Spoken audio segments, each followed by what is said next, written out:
เบิ้งทุกคนเปิดปากแผลเบิดแล้วขนาดเห็นนิดเดียวคืบกลัว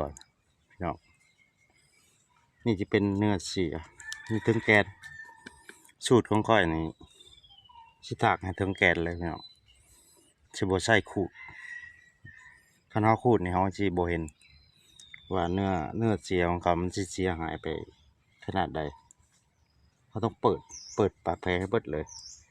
ให้ถึงเนื้อแดงๆแบบนี้แบบเปลือกแดงๆมันคือมันจะบ่มีเชื้อเบิดไปคืบกลัวต้นนี้3 คืบความใหญ่ของเขา3 คืบเบิดไปคืบกลัวเดี๋ยวไปหายามาทาเบิ้งทุกคนเปิดปากแผลเบิดแล้ว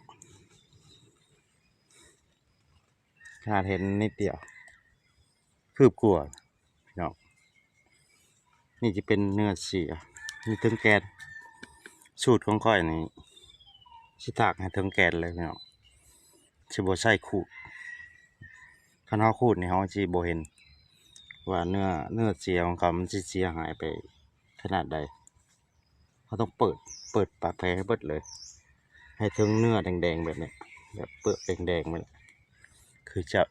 คือมันจะบ่มีเชื้อเบิดไปคืบกลัวต้นนี้3 คืบ